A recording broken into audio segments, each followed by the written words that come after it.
as well as Councilwoman Anthony joined as well as another council representative. And we identified through that task force actions that we need to take as a city and options that we have to move forward. Some of those options will involve potentially creating new fees and revenue streams to deal with the stormwater issue. And we will work together in partnership with the administration to explore what those options are and come together as a council to work on those together. And that's what is shared in this resolution. I hope you all can read the stormwater report that the Stormwater Task Force put out. It was a really complete report. There's also like a one-page summary if you don't want to read a whole report, you guys. And Priscilla De La Cruz is happy to come to any of our ward meetings and describe what was in there, describe the process, and some of the recommendations, and really is looking forward to working with all of us in our communities. This is a huge problem, and this council and this city have a real opportunity to be a leader in identifying solutions and helping to prevent this going forward. Our residents are already paying for this. We have residents across the city who are paying, and businesses who are paying to have their basements pumped out, who are dealing with the loss of revenue, of products, my own basement's been flooded. I've lost substantial amounts of things and had to pay for repairs. This is happening across the city in every single one of our wards. And really looking for some proactive solutions and ways that we can prevent this and adapt to it as opposed to just dealing with it during the onslaught. So I look forward to working with all of you over the next couple months on a more permanent resolution ordinance to deal with this. But hope to engage with you on this resolution and the process going forward. So thank you. And thank you to Councilwoman Davidson for co-sponsoring and being such a strong advocate on this as well. Thank you, Councillor. Further discussion on item 11, Councilwoman Davidson. Yes, I just rise to echo what Councillor Anderbaugh said, to thank everybody who has put this into place. As Councillor Anderbaugh outlined, we're all facing the impacts of stormwater. We don't even know what's coming. So the opportunity that Providence has to be proactive, to create a revenue stream and to solve a problem, what an amazing opportunity. So I also look forward to working with all of you. I'm very passionate about this issue, and if you ever want to talk about stormwater, I'll buy you a cup of coffee and we'll talk for a long time. So I'm very honored and very pleased to be involved with this. It's an exciting moment for Providence. It's going to be a lot of work. It's going to be a lot of work on all of our halves to communicate this clearly to the people of Providence, but I'm excited for the opportunity and grateful for the Stormwater Task Force and everybody who has set this into motion. Thank you, Councillor. Further discussion, item 11, Councilwoman Peterson. Hello, hi, thank you.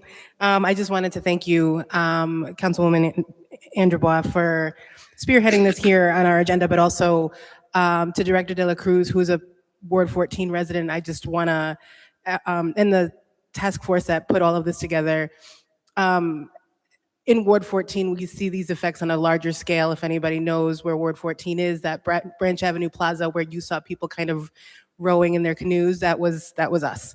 And so this is extremely important in our neighborhood, and my whole goal is to really educate my neighbors about how important this is and how we're going to be able to help. So I really appreciate and applaud the efforts to do this, and I look forward to doing all of those discussions in my neighborhood. Thank you.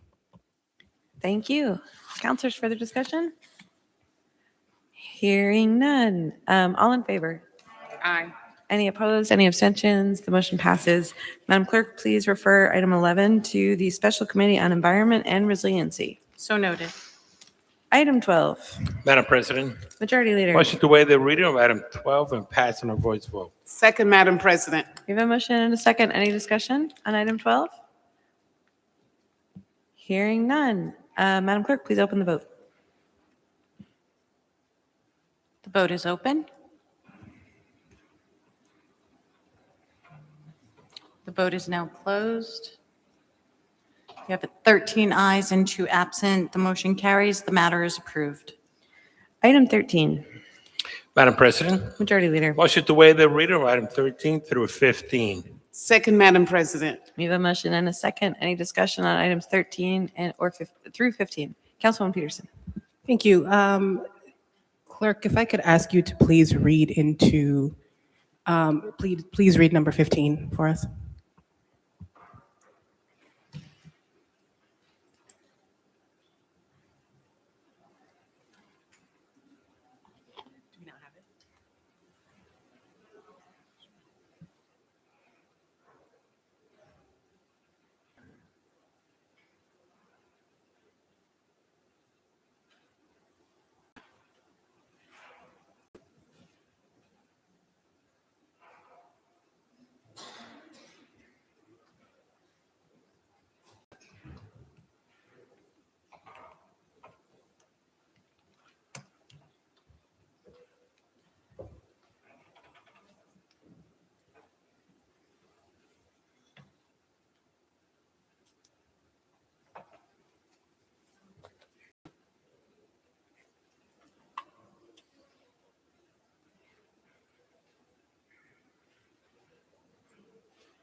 I think I have the right one.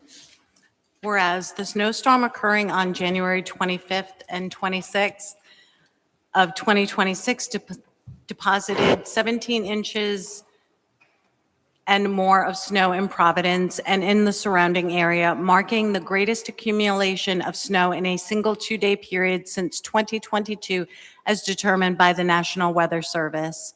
And whereas such heavy snowfall obstructed roads, driveways, and sidewalks across the length and breadth of the city, compounding perilous cold and hindering travel by vehicle and by foot.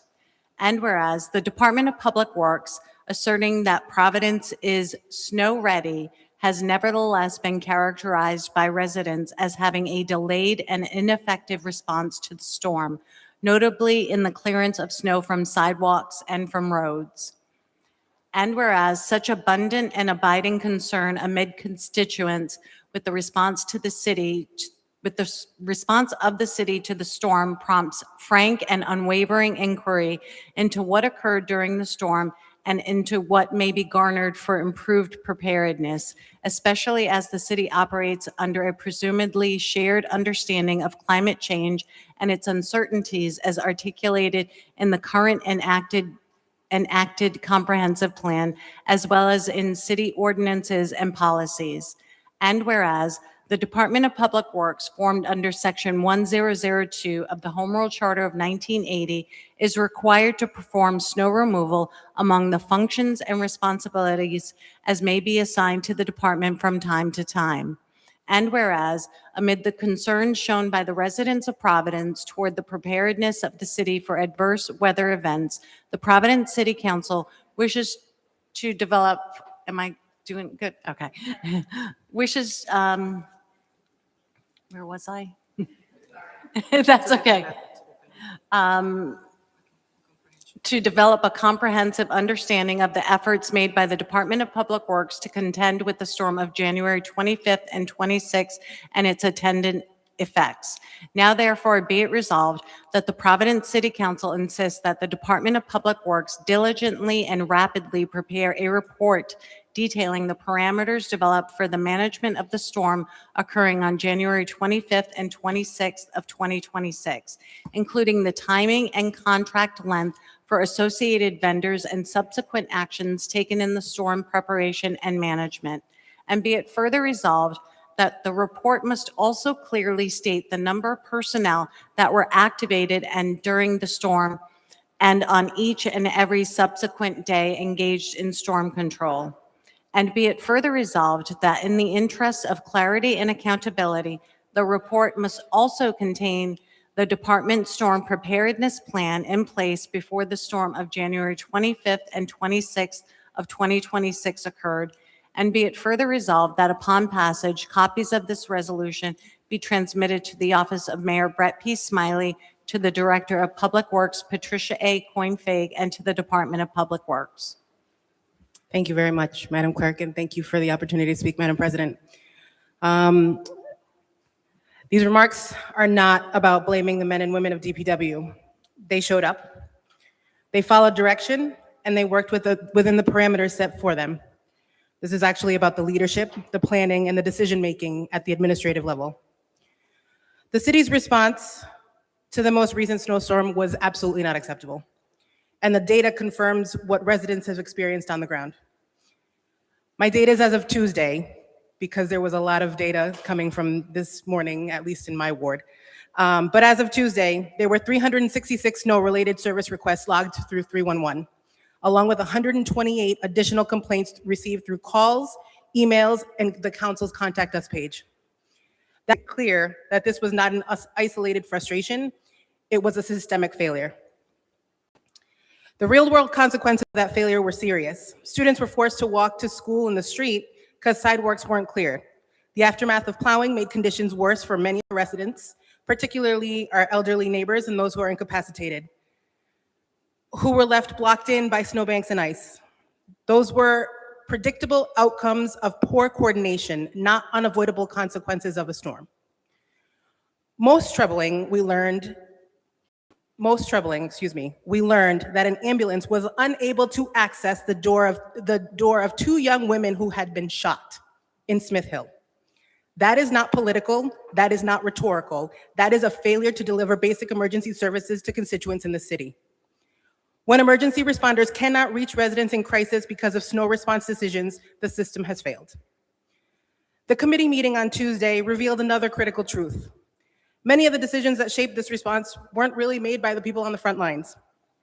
Those doing the physical work were not determining priorities, routes, or deployment, and the inspection of work was actually quite subpar. Based on that meeting, those choices were made higher up, and that accountability must live there. As a sponsor of this resolution to require a formal report, I want to be clear about the intent. This report is being requested now so that the DPW committee can review it carefully and make informed recommendations as we approach budget season. If resources, staffing, contracts, or operational authority are misaligned, we need that documented and addressed before the next snowstorm, not after it.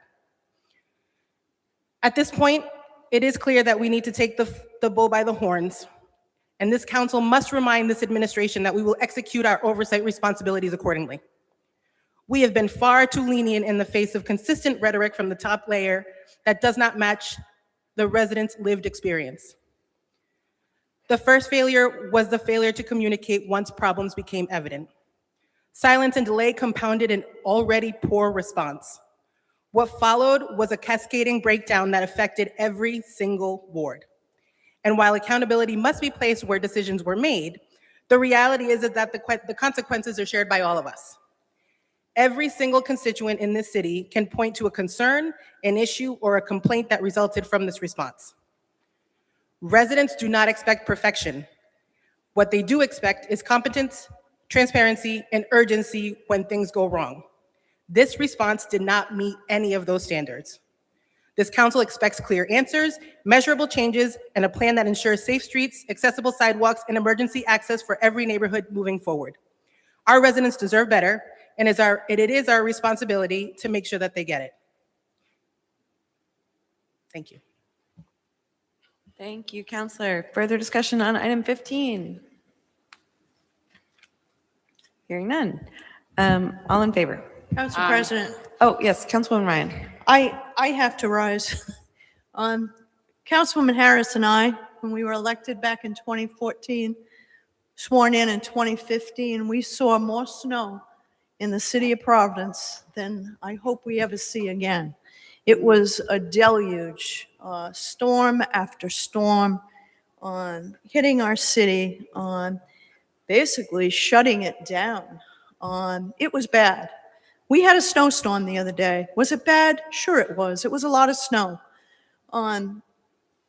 It's funny because I was talking to a person that worked back on the 2015 storms, and they said that they felt that they had PTSD from the drama of it. What I saw in my ward were neighbors helping neighbors, shoveling out businesses, helping our seniors to shovel the front sidewalks. I didn't have a complete and total breakdown that's being reported on. And I have to say that beating up DPW, I don't think is a positive way to approach a snowstorm. Times have changed since 2015. We had a big snowstorm. We had a lot of snow. Snow melts. I think it's incumbent upon us, yes, to study what happened, to study the storm. Can we do better? I think that's a good effort. However, we also have to recognize that I think this storm was challenged by a number of things, and I know that it was in my ward, wherein our residents, our neighbors, didn't move their cars. My colleagues enacted legislation, this body enacted legislation, creating places for people to park. Permitted cars were provided parking locations, and a lot of my neighbors offered their driveways, and businesses offered their lots to help our neighbors get the cars off the road. Quite honestly, the number of permitted cars that we had slowed down, permitted overnight parking, slowed down the plowing. From what I understand, we had 300 cars towed. We had probably the same ticketed. That took time. And the nature of the storm was such that it was so fast and so furious that time was really important. So the time that was lost in trying to get those cars off the road, the overnight parkers or the people that refused to move their cars, many of them are out there right now, still covered in snow, slowed down and hampered the plows. Neighbors were complaining about a single pass. Well, when time is of the essence and they're slowed down, they do the best they can to get to every street. So yes, we should study it, but as my colleague entered this session with a lovely prayer about being kind and respectful, I think that's a good message, that we need to understand that it was a brutal storm. It came very, very fast, and the DPW was out for hours and hours and hours. We can study it. We can probably try to figure out what went wrong and maybe build a better mousetrap. But let's work together and solve the problem together instead of beating each other up. Thank you. Thank you. Counselor Goncalves. Thank you, Madam President. I just want to echo those remarks. Look, I think we all experienced a lot of snow, and I myself spent a lot of time talking to constituents that called, people who sent emails. I mean, I kid you not, I spent a lot of time, hundreds of emails and calls. And what I was urging my neighbors to do was to stay patient, but also to assure them that this was a challenge. As my colleague just alluded to, when I was seeking information from the administration, they were very forthcoming about what the challenges were. In the first 24 hours, we, to your point, issued over 300 plus tickets. There were 400 plus cars that were towed, but the fact of the matter is, the lots were full. And I know in my neighborhood that has a lot of transient residents, including Brown University students or RISD students that didn't necessarily get the memo, there were cars everywhere, so they couldn't plow curb to curb. I've been very critical on this issue dating back to the last administration during my first term on this body.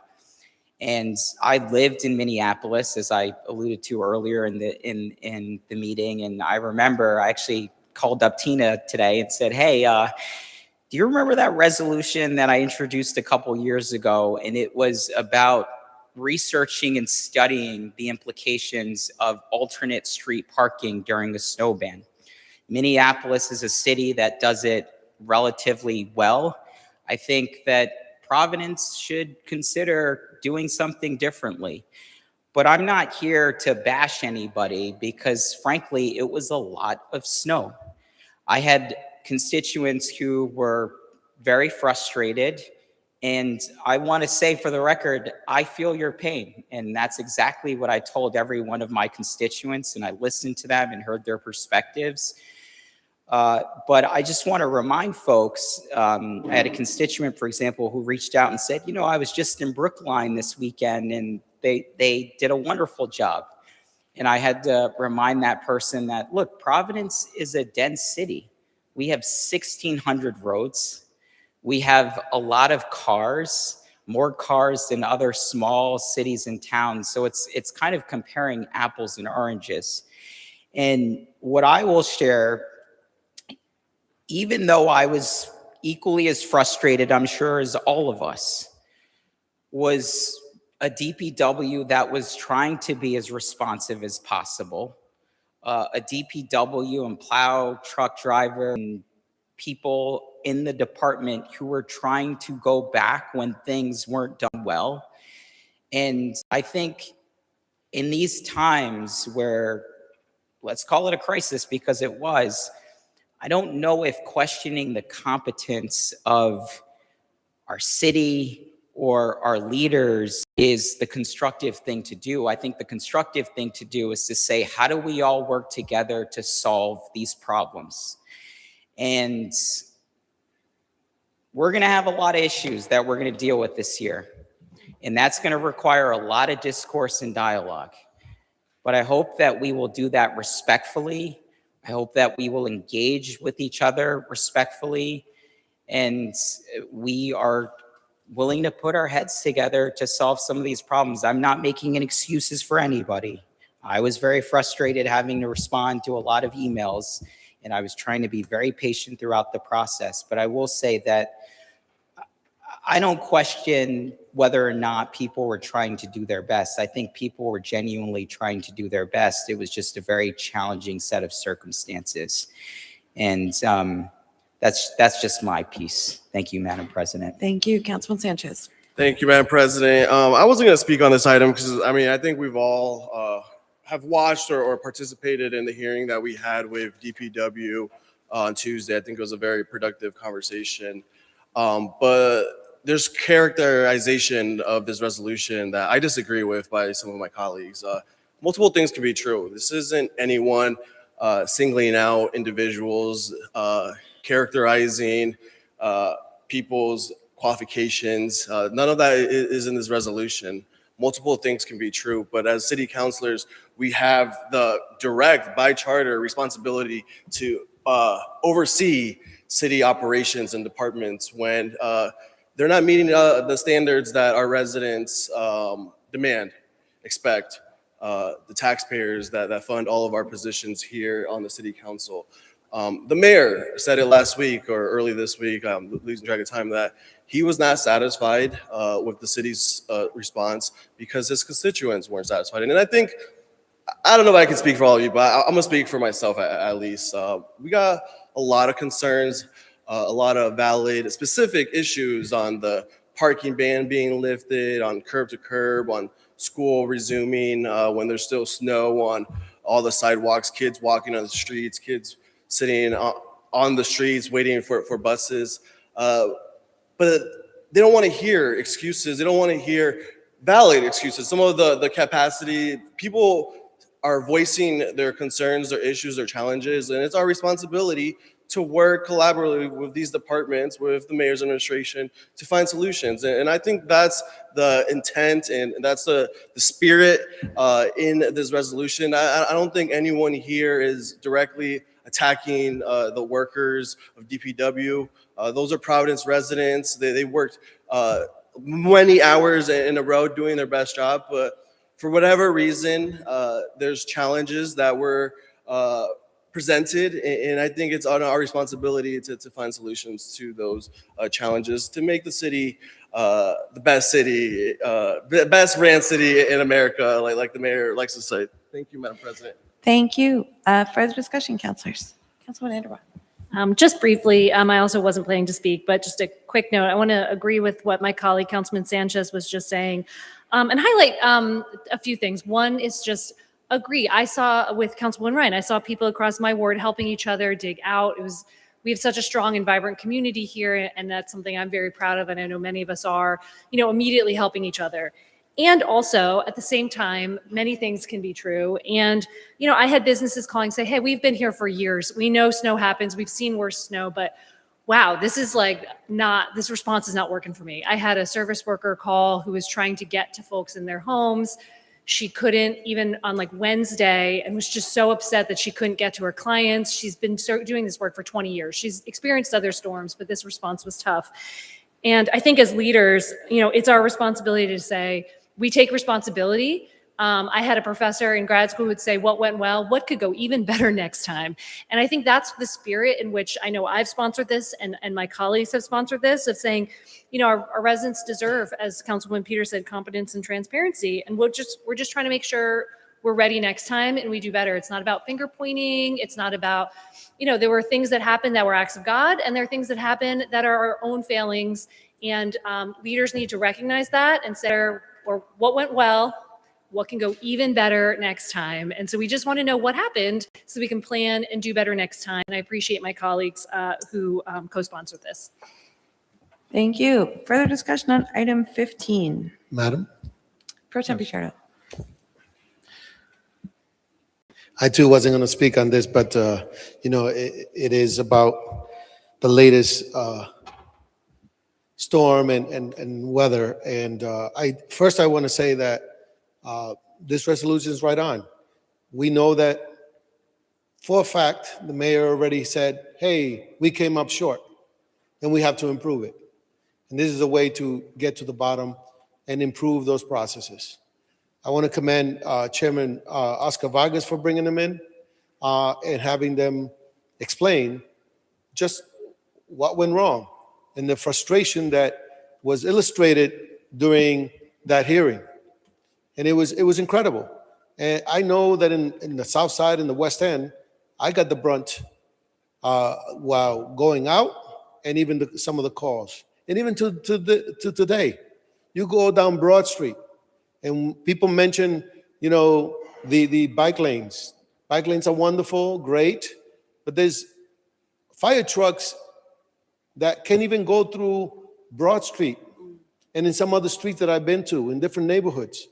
So we need to address those things. And I think this resolution, and even for us, to really hone in, not just only with the few city council, but all of us, lessons learned.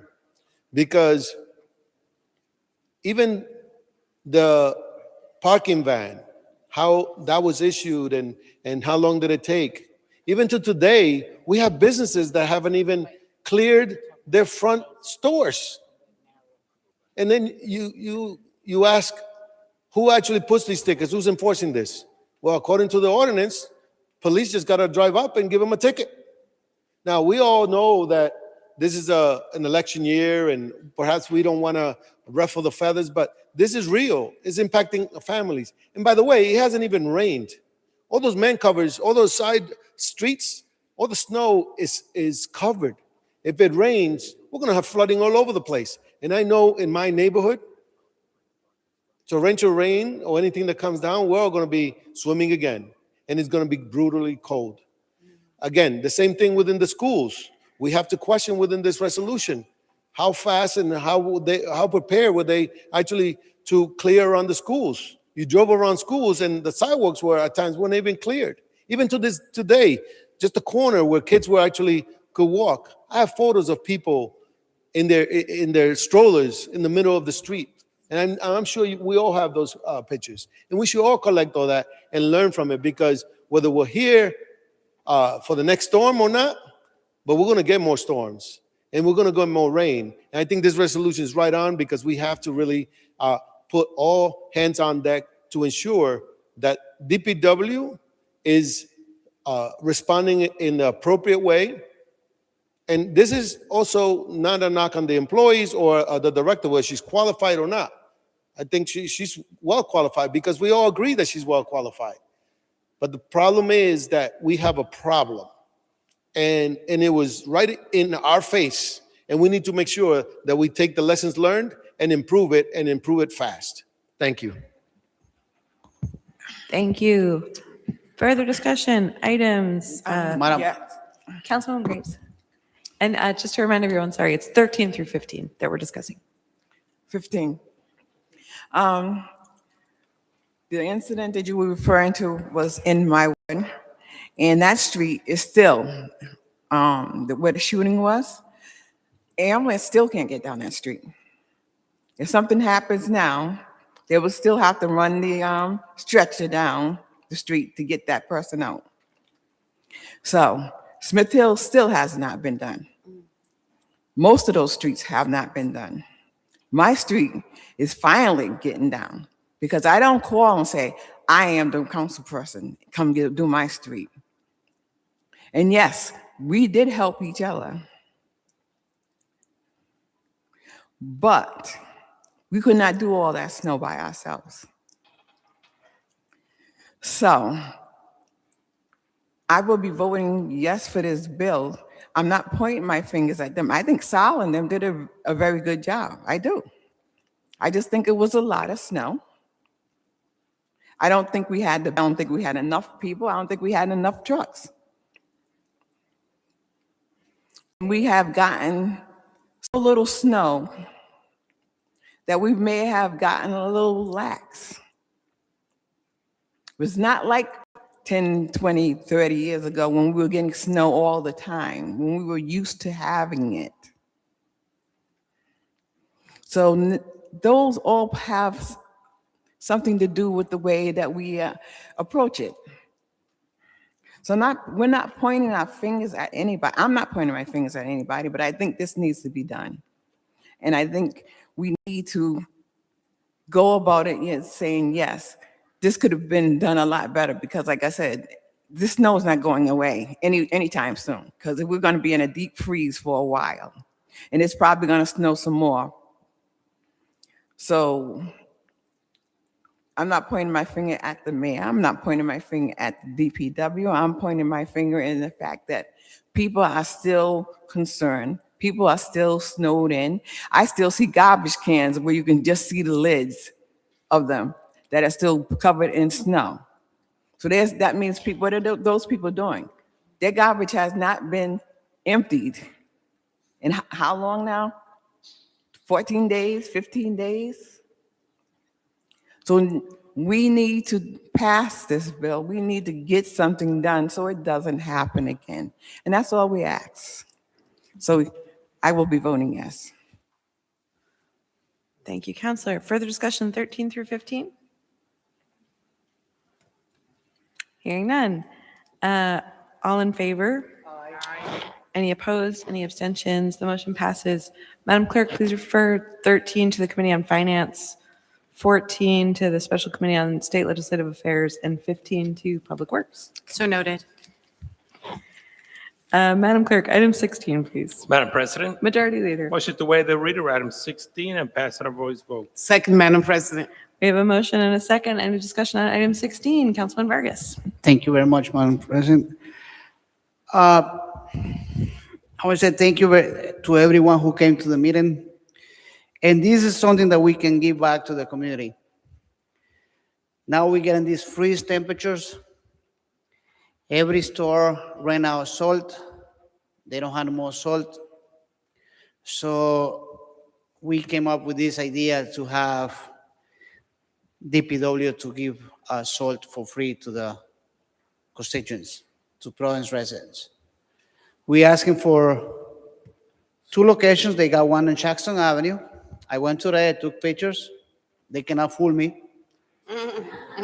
And also they got another one on by 700 Allen's Avenue. I don't know the name of the little street there. The reason I put it in is because I want to be clear, I am clear. I asked the director and she said, nope, you're not getting nothing. So this is it. We got different ways to get it. And I wish, and I would ask every single one to support me in this one because the constituents, they really need salt. Because now they decide to open the streets. They going back at midnight, waking up everybody. The good thing they're not eating too much out of the bank. They're eating like 16 inches, but by the time the truck goes down like a half a block, the plow is almost full, so it's going back into the sidewalks, driveways, and everybody. And I ask the constituents to be patient. I'm sorry that it's going back to your sidewalk, but we need to open the streets because they look like a one-way streets. We've been having a lot of school buses accidents. So far, they haven't reported any injuries, but we need to avoid that. So far, we've been having a lot of trash left behind because the trucks are too big and they get face to face to another car, and then the little car doesn't want to back up. The huge truck is not going to back up, and they create a nightmare. That's why we need to open the streets, and DPW started doing that yesterday. Again, this resolution is to provide salt, like icebreaker, the one we use, the one that trucks use, so that the constituent can bring 2 buckets and pick up a little bit for their sidewalks. And after this, we will find and then we can update the city. Thank you very much. Thank you, Counselor. Further discussion on item 16? Hearing none, Madam Clerk, please open the vote. Vote is open.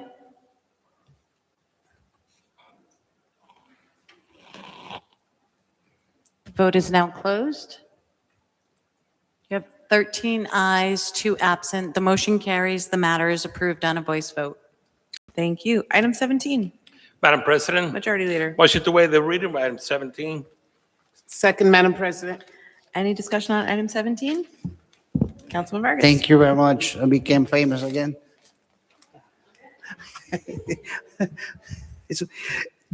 I'm getting tired to see mattress everywhere.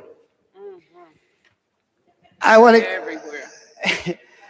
So I asked to help me out with this resolution too. It's something that we need to start working like the resolution that we put about the DPW report. In this case, I asked the police department to help us. And then we want to be talking with them how we can improvise or have new ideas to go after the people who's been dropping mattresses. Why they don't buy a good mattress that costs $1,500? They buy the one that costs $70 and 2 weeks later they toss in the sidewalk or anywhere. It's something that we have to do to control this. And it's not unfair for them to leave it just anywhere when we provide a free mattress depot at 700 Allen's Avenue. If you don't have a pickup truck to deliver any Saturday, you can call any friend in your ward, or you can call your own council person, and he will say, look, I will see what can I do for you. I'm not a mattress holder, but we can give them ideas how they can bring it down. And you see people with a little Toyota or a little car with a mattress on the top, flip them like that, but they bring it. So why they don't do this idea? Look, can we bring it down there to 700 Allen's Avenue? And that's why this resolution is to look for new ideas how we can go against these people who's doing this. Enough is enough. And this, we're going to be working very hard to not to look the city that looks like a mattress city. You know, like enough is enough. I just ask for anybody to support me. Thank you. Thank you, Councilman. Further discussion on item 17? Councilwoman Vargas. Thank you. Yes, I support that because in my work, I received so many calls to pick it up. The first year, I start to do it, the recruit all the mattress and take the lease and, and do it and then pick up and go away. But the whole year to receive that and also say, you're not doing nothing. I say, for what? For the mattress. That's the whole city. That's what we had. That he calling me, I call it, hey, we're going to do, and then we have to go to the city to pick up. You know what? Because that costs $60 to call and put in the plastic, and people don't want to do it. It's very lazy for that. So people have to buy the plastic, call the DPW, and also pay $60. People don't want to pay the $60. So we have to do it the less money, maybe the people can pay and then can go away. Because the cities look very ugly when you see all the mattress. Not also the mattress. Front to my house, I remember I have the mattress and the furniture for the bed. And I said, okay, and I get a pictures. Later on, I see the mattress and all the stuff, and maybe he paid or something, and the Marino Park. I said, come on, why not tell me and then we can get more other solution? So that's my only concern. Thank you so much. Thank you, Counselor. Further discussion on 17? Hearing none. All in favor? Aye. Any opposed? Any abstentions? The motion passes. Madam Clerk, please refer item 17 to the Committee on Public Works. So noted. Item 18. Madam President, point of personal Councilman expression. Councilman Sanchez, yes. Thank you. We've been discussing very important issues, the ones that matter to a lot of our residents. But I just want to bring attention to something else that came to our desk. I'm sure everyone has the letter. I think it was submitted to the city clerk. They're by a very concerned constituent, Providence resident. If you guys haven't read it, I invite you all to follow along while I speak. This is a huge issue. I'm not gonna read it completely, the letter. You guys can do that. But essentially what happened was that this resident last Tuesday, while it was in the single digits, the felt like temperature was below freezing, walked by an unhoused individual here downtown Providence. That resident has lived in other cities. So what she did was called 911 to report this situation. The individual was sleeping outside, had one blanket, very freezing temperatures. And the response that she got, unfortunately, was that Providence police can do a wellness check, but they can't transport this individual to a warming shelter because there's just no program that exists like that here in the city of Providence. Talking from personal experience, I know that there is some police officers in some cases that do this. As you're all aware, we did a lot of good work around this issue last year, and I'll get to this point a little later on. And when we were at the Da Vinci Center, there was Providence police officers that were bringing individuals in the streets. But whatever the issue is, this is something that we all need to, be spending more attention, more resources on a more, because the sad part is this person froze to death. This person died last week. A huge tragedy here in the city of Providence. One of our community members just didn't make it through the cold, didn't have a place to go rest, to go warm up. And that tragedy is on all of us as city leaders, that we have this type of tragedy be a possibility in the city of Providence. And obviously this is happening all around the world, but we have control of resources. We all have platforms here in Providence. And we have used that to push this concern forward, investing more resources. On a more positive note, you could say, even though it's not positive because one life is too much, there is a lot more going on in the city this winter. There is an operation that is being ran through the State Council of Churches here in Providence that's activating churches. There's 3 right now across the city, one on the east side, Open Table of Christ on the south side, and Matthewson Street Church a couple blocks away that does so much work around this for unhoused neighbors. They're activating on a nightly basis once temperatures reach a certain temperature. And I've worked some of these shifts. I've been to a couple of the ones on the Open Table Christ, and the level of humanity and compassion that these spaces have for unhoused neighbors, very low barriers, because that's usually a huge concern with your stereotypical shelters. It has a lot of barriers. Some, for security and valid reasons, and others just because there's just not enough resources for the level of support to run these types of shelters. But we do have a good model in place right now in Providence. So my ask right now is to be aware, to be more active. Harrison Tuttle and Eric Hirsch and Kevin Simon, if you see any of them on social media or go visit Matthewson Street Church, they always have asks out for supplies and resources. Talk to our state friends to get more, because this is state money that is funding these pop-up emergency warming shelters. Because unfortunately, this issue isn't going anywhere. It's directly tied to the housing crisis that we're all living in. So if we can do anything Here, unfortunately, the only thing I'm doing is bringing light to this tragic situation. But I think that's the first step to moving in a better direction. So I unfortunately don't know the name of this individual, but I do mean of gratitude to Julianne, who wrote this very thought out letter to us for us to do more in this space.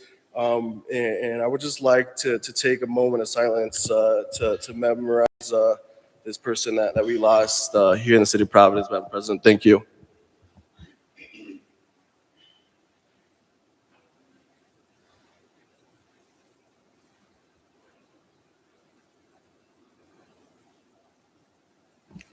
Thank you, Counselor. Madam Clerk, item 18. Madam President, Majority Leader. motion to waive the reading of item 18 and pass for the first time on a roll call vote. Second, Madam President. We have a motion and a second. Any discussion on item 18? Chairwoman. President, thank you very much. Just to give, I worked with Councilwoman Miller. This is in her ward. She supports this. It is a TSA for the construction of 23 new residential units or homes. They're 10 studio, 13 single-bedroom properties. Again, 10-year TSA is $3.5 million. 28,300 and change to the Parks and Rec. It's a good TSA, and I recommend passage. Thank you. Further discussion on item 18? Hearing none, Madam Clerk, please call the roll and open the vote. The vote is open. Council President Miller. Aye. Deputy Majority Whip Vanderbois. Aye.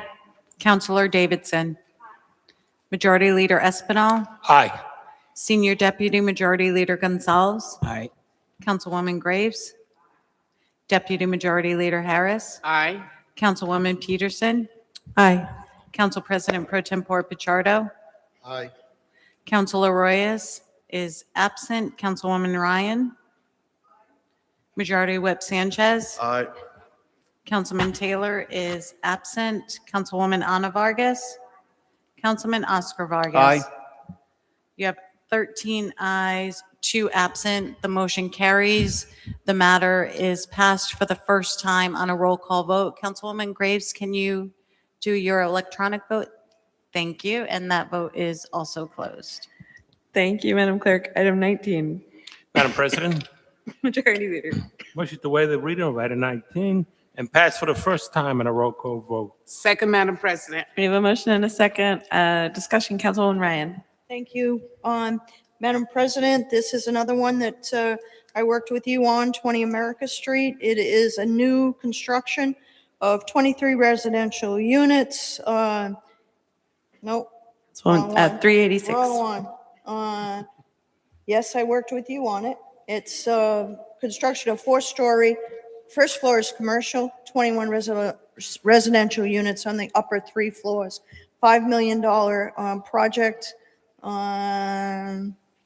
bringing Parks and Rec contribution of almost $37,000. It's a good TSA supported by the Finance Committee. Thank you. Thank you. Further discussion on item 19? Hearing none, Madam Clerk, please open the vote and call the roll. The vote is open. Council President Miller. Aye. Deputy Majority Whip Vanderbois. Councilor Davidson. Aye. Majority Leader Espinal. Aye. Senior Deputy Majority Leader Gonzalez. Aye. Councilwoman Graves. Deputy Majority Leader Harris. Aye. Councilwoman Peterson. Council President Pro Tempore Pichardo. Aye. Councilor Royas is absent. Councilwoman Ryan. Majority Whip Sanchez. Councilman Taylor is absent. Councilwoman Ana Vargas. Councilman Oscar Vargas. Aye. You have 13 ayes, 2 absent. The motion carries. The matter's passed for the first time on a roll call vote. Councilman Espinal, can you put in your electronic vote? Thank you. And that vote is closed.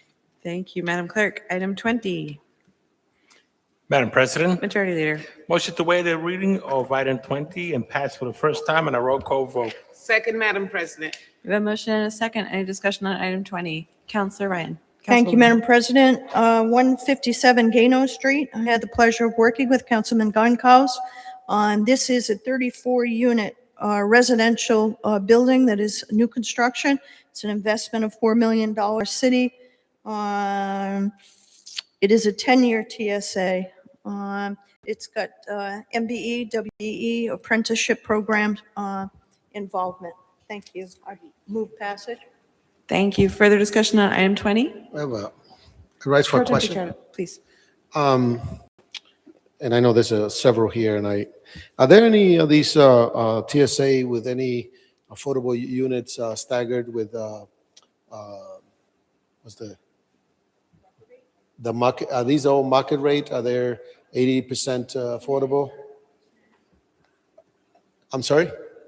It is a mix, sir, market rate and On, affordable. on all of them? Do they have each one I or don't just have on the this? statistics I in know that front we're of me. on, That's usually what happens, yes. so can you let me know on these? I'm just asking, and if it's a staggered, what are they? 2 units that at least are 80% affordable or anything like that? We can answer that question in a moment, but Councilman Sanchez. Thank you, Madam President. None of these TSAs have any affordability component to it.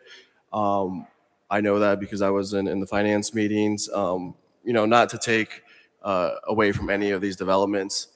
I don't want to go back and speak on previous items, but just for full transparency, like how I'm looking at it is 18, 19 are 20 units or so. They're new developments, decent sized projects, but it's still in good parts of, development in their certain neighborhoods. On 20 though, I don't want to jump the gun a little bit, but I think we're speaking on 20, so I can speak on 20. I'm not going to support it. This is one of 4 buildings, 35 units each, and there's absolutely no affordability component to it. And that's just where I have a slightly difficult time supporting a development of that magnitude that doesn't have any affordable components to it. Thank you, Madam President. Thank you. Councilor Ryan. It is market rate, item 20. It is a big TSA. It's 3.7. It's a 10-year TSA, but the benefit is the construction jobs, the MBE, WBE, and apprenticeship programs that come along with it. Thank you. Thank you, Councilor. Pro Tem Pichardo. Thank you for answering that question. And that's why when we talk about TSA, I'm just curious, it was just curious to see, I know we're talking on item 2020, but just moving forward, wanted to know that question if there were market rate. And lastly is that as we continue to do this TSA and throughout the years since we've been here, we're talking about how do we spread out these TSA, but also the affordable units and the mixed use, not just only market rate. And that's why I was asking the question. Thank you. Appreciate that. Further discussion on item 20? Councilman Sanchez. Thank you, Madam President. I think it's important just to state it full transparency. There might be people watching. Currently, as is, our TSA process doesn't have any language around affordability. So I know that's something that we've talked about in the past. Obviously, there's other ways to incentivize affordable development, but that's something we really need to lock down. I think the next couple of months is when we are giving certain tax incentives for housing development to implement in our own city ordinance some type of affordability component, whatever that might look like. But just I think to be full transparency to these developers, I think it's important to state that as is, when they apply for these TSAs, there isn't a requirement of affordability. Obviously, we have seen it in the past where counselors work directly with developers to implement some affordability in those TSAs, but just a full transparency, like I've mentioned, it's not a requirement by city ordinance. Thank you, Madam. Thank you, Counselor. Just a Councilwoman. point of clarification, Yeah. tax stabilization agreements are investments in the city of Providence. They're intended to broaden our tax base. Over the years, they've been critical to basically keeping the city of Providence alive. We can't prescribe affordable housing in every unit. We have to take what we get. We can choose to vote it up or down. That's something that you can decide upon as a council person. The reality is that we need affordable housing at all price points. And, everyone wants rents to go down. They want prices of housing to go down. We just need housing. These items, these TSAs were sitting on the shelf when I took over as finance chair. When I was seated, I looked at these things, I dusted them off. I worked with the solicitor, I worked with the council people. They worked with the developers on the community wants these developments. They're good for our tax base, and they are creating, the three of them are creating 79 new homes and almost $15 million investment into the city of Providence that broadens our tax base and gives us more money that we wouldn't have if these things were not developed to pay for roads, for snow removal, for schools, and all other components that are important and essential to our budget. So the TSAs are important instruments. These particular items were vetted at a public hearing. They went through the finance committee, they received approval, and I recommend passage on item 2 as well. Thank you.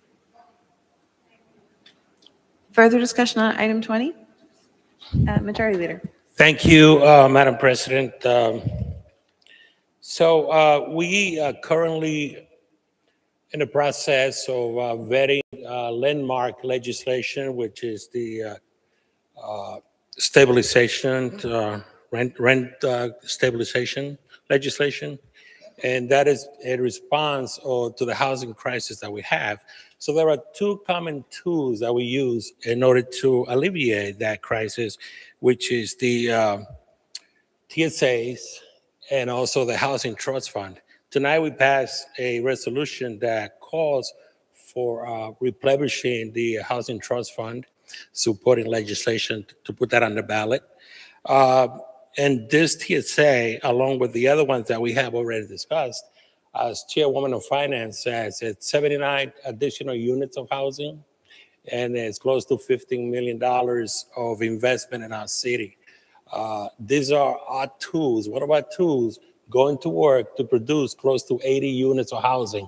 I cannot even believe that we're having discussions or doubts about this. This is what we put in place.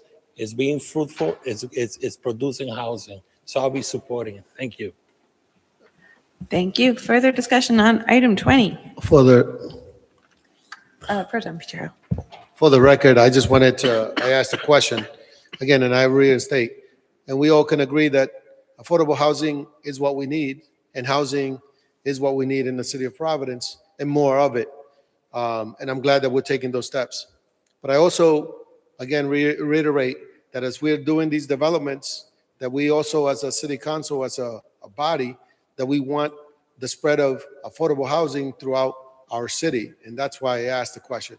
And as we continue to debate the issues on housing, whether rent stabilization and so forth, we just can't continue to wish and hope that in another 10 years, we're going to get to the right number of housing units throughout the city of Providence. We want to make sure that at least at the Providence that we are continuously utilizing the tools that we have to incentivize development.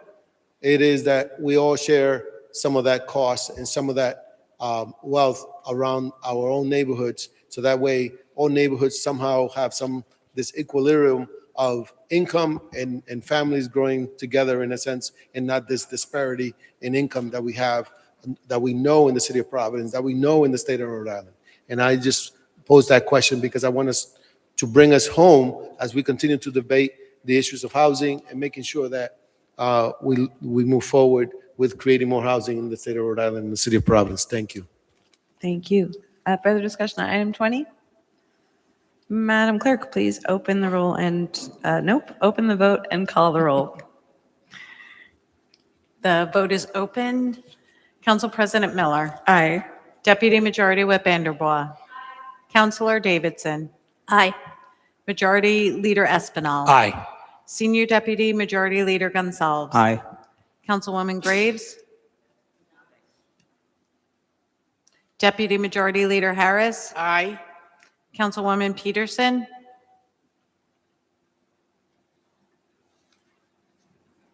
Nay. Council President Pro Tempore Pichardo. Yes. Councilor Royas is absent. Councilwoman Ryan. Majority Whip Sanchez. Nay. Councilman Taylor is absent. Councilwoman Ana Vargas. Councilman Oscar Vargas. Aye. We have 10 ayes, 3 nays, 2 absent. The motion carries. The matter is passed for the first time on a roll call vote, and the vote is closed. Thank you, Madam Clerk. We missed someone? I did miss someone. Councilwoman Peterson, can you put in your electronic vote, please? Can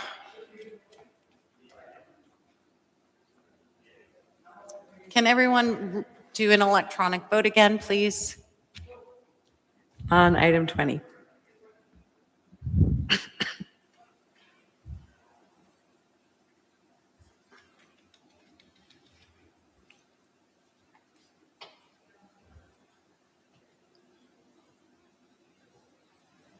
Councilwoman Vargas, can you vote one more time, please, electronically? Great. Thank you. The vote is closed. Thank you, Madam Clerk. I will take a very brief point of personal expression on my part and just say, of course, the conversation around affordability is near and dear to my heart. And I think there's actually a few options available to the council to further incentivize on affordability. And I'd be super excited to work with all of you on that. Item 21, please.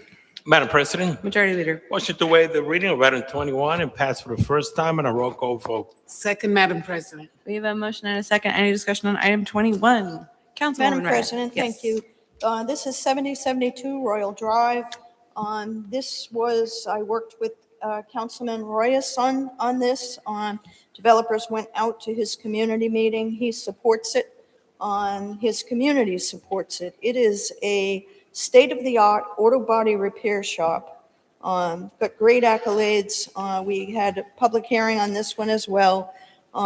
Basically, converting an existing structure into a state-of-the-art auto body repair shop with a training center. So they're going to have the ability to certify auto mechanics. And there's a couple of levels, but they're excellent paying jobs. I'm hearing that I had the number, 10 to 15 new careers will be built in this institution, as well as they've established a relationship with the area community colleges to take in students for special training. So it really is an exciting project. It's only a 5-year TSA. It's a $2.2 million TSA, again, $2.2 million investment into the city of Providence, almost $11,000 contribution to Parks and Rec.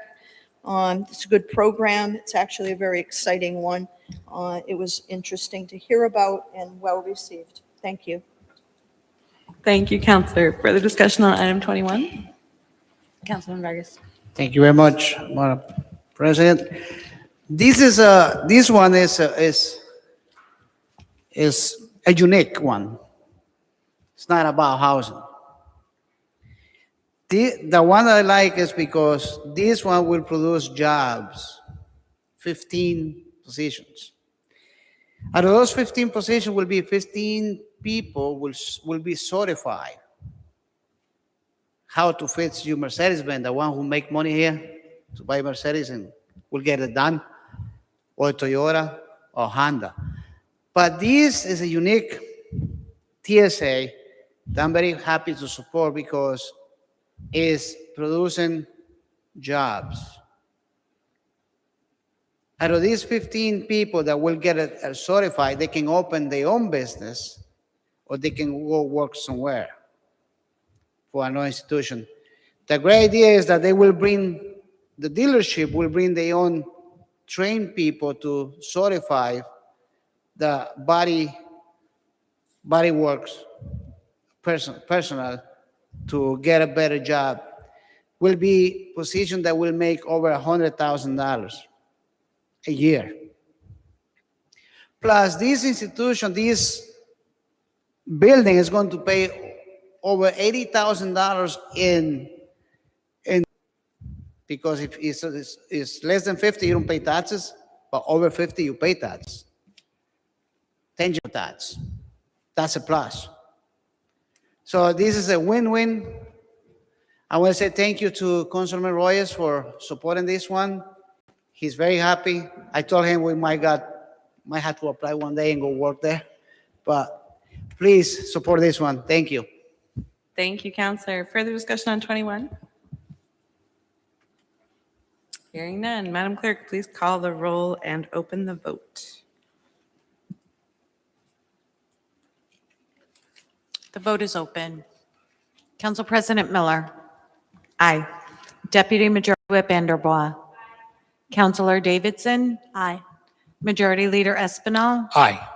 Senior Deputy Majority Leader Gonzalez. Aye. Councilwoman Graves.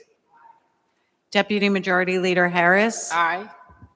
Councilwoman Peterson. Council President Pro Tempore Pichardo. Aye. Councilor Royes is absent. Councilwoman Ryan. Aye.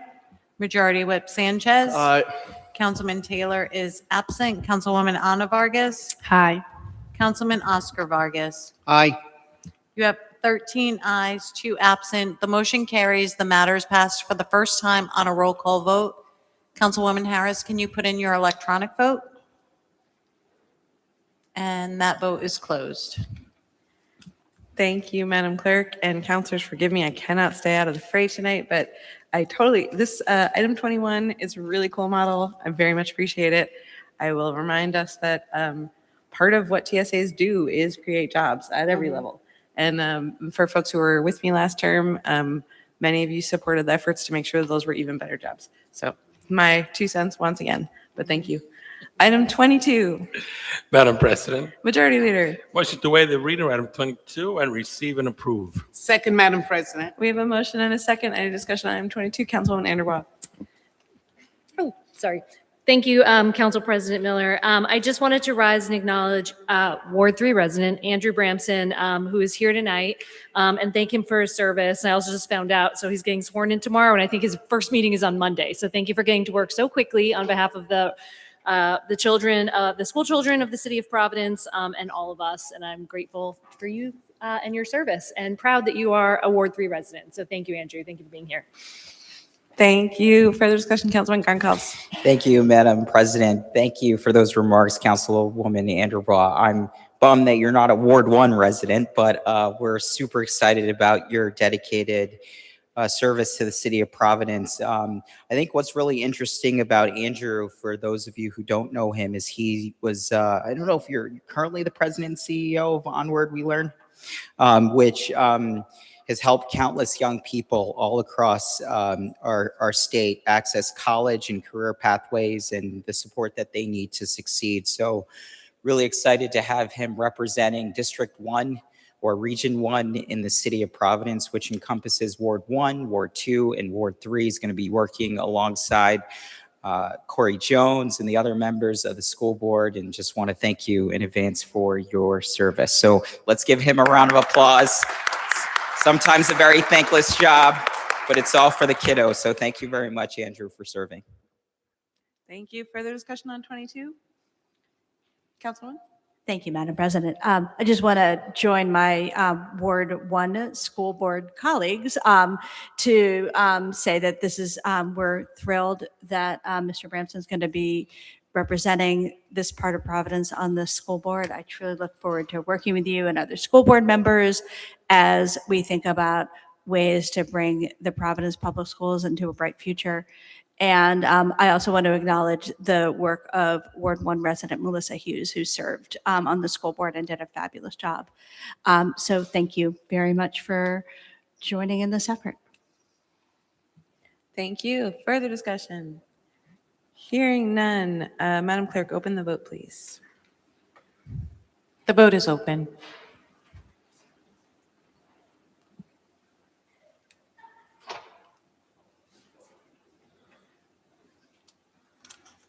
The vote is now closed.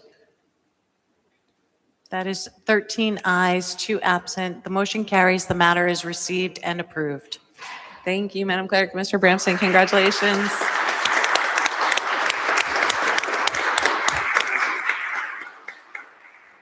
Thank you so much for stepping up to serve and for being here tonight. Item 23, Madam President, Majority Leader. motion to pay the reader item 23 and 24. Second, Madam President. We have a motion and a second. Any discussion on 23 or 24? Seeing none. Nope. All in favor? Aye. Any opposed? Any abstentions? The motion passes. Madam Clerk, please refer item 23 to claims and pending suits. Note 24 as received. So noted. And I would like to take a moment to congratulate one of our own. Round of applause, please.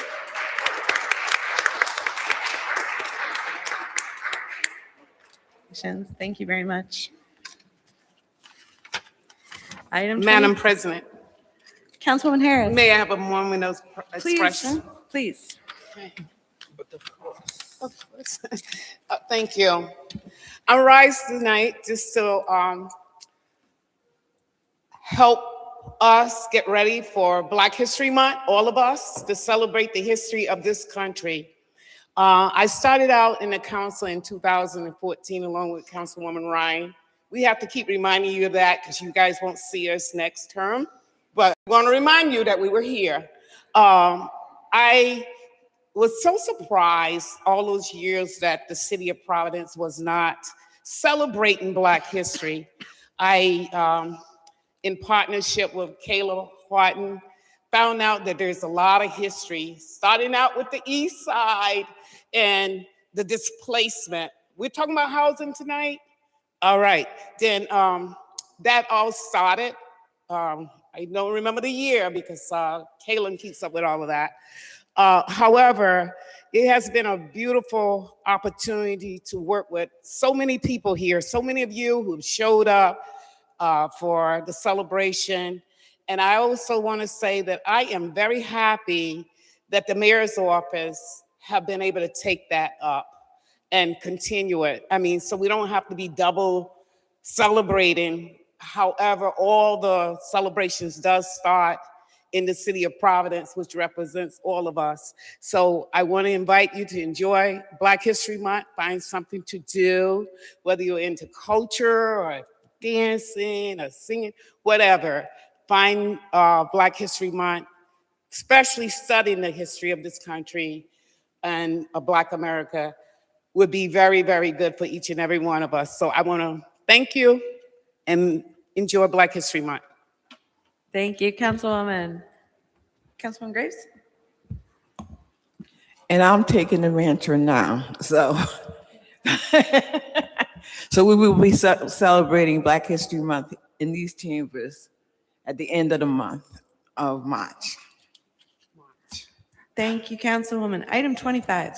Madam President, Councilwoman Ryan. sorry, I just wanted to take a moment to thank my colleague, Councilwoman Harris, for shepherding through Black History Month for all these years for the council. And Caleb. And Caleb, your leadership is remarkable. Thank you. And I want to echo just also the tradition of both Black History Month and Women's History, International Women's Day. We, of course, are going to do it, but your like unique leadership on that in making sure that every single council person had a leadership role in it, participated in it, that we brought history to it, that we brought the community to it. You've done a really remarkable job of bringing the community to the city and vice versa, so thank you. Item 25, Madam President, Majority Leader. motion to waive the reader of item 25 and pass on a voice vote. Second, Madam President. Any discussion on 25? Hearing none. All in favor? Aye. Any opposed, any abstentions? The motion passes. Madam President, Majority Leader. being that there's no further business, we shall proceed to adjourn. I ask that we all rise for those that have passed away. And tonight, I'd like to adjourn in the name of Viola Buchanan, James Mitchell, a friend of mine, Louis Mata, that I know from my hometown in the Dominican Republic and passed away in New York. Victor Ramon Sandoval, who is my cousin, also passed away in New York. I will be attending these two wakes and service tomorrow. And also Mabel Sanchez, whose service I attend last night and today, who is the wife of a dear friend of mine who passed away recently. And these are very special people to me that very well centered around community service, and they serve on different boards and have done great contribution to our country and to our people. So those that passed away, may they rest in peace, and motion to adjourn. Second, Madam President.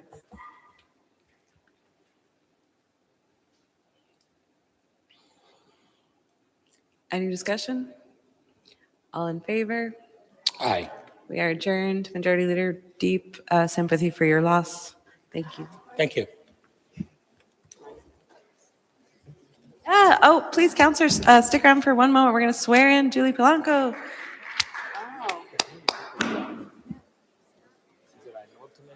I'm just gonna have a family. It's a lot.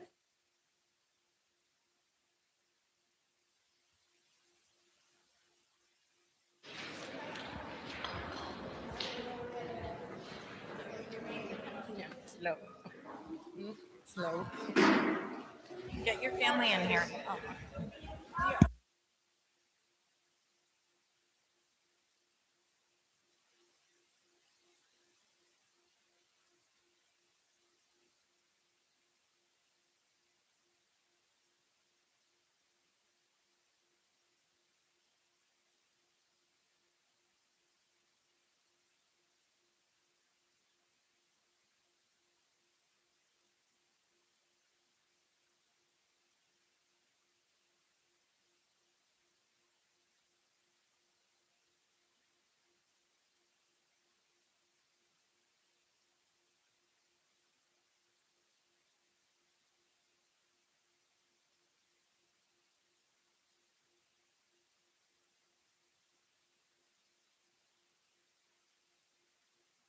Someone.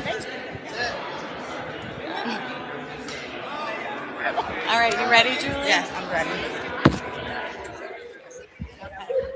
I state your name. I, Julie Polanco, Do solemnly swear do solemnly swear that I will support the Constitution that I will support the Constitution of the United States of the United States and of the State of Rhode Island and the State of Rhode Island and the Providence Home Rule Charter, and the Providence Home Rule Charter, and that I will faithfully discharge and I will do faithfully discharge the duties of the office the duties of the office of Second Deputy City Clerk of Second Deputy City Clerk to the best of my ability. to the best of my ability. Congratulations. Thank you.